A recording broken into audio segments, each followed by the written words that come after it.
Can I sell this old Xbox? And if so, how much is it worth? Now I'm told it does work, so I assume we can sell it for at least something. It does have some components included, such as a power adapter, controller, Kinect camera, a game, and an optional Kinect adapter. Having all these extra pieces will really help with the resale value, as just the unit by itself would be in much less demand. One thing I noticed right away, however, is that something is up with the power adapter. It appears someone spliced the power cable together with electrical tape.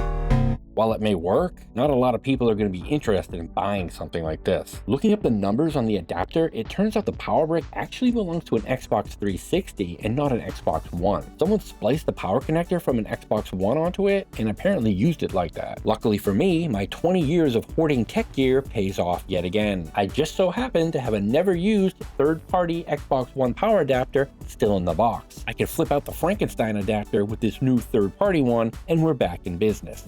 Which version of Xbox is this? This is an Xbox One Day 1 edition. These consoles were released in late 2013, so they are getting a bit older, and that will affect the resale value. Let's try turning it on and make sure everything's actually working.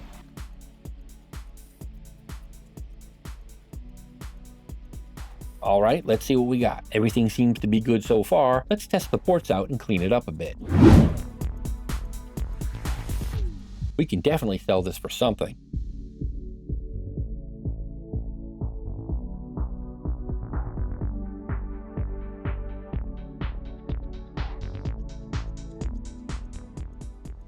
Okay, now we're in good shape. Next, we'll take a number of nicely lit, high quality pictures of all the parts, then list it on eBay with a good description. The fact that it's in great shape, working perfectly, and has a bunch of add-ons with it, perfect.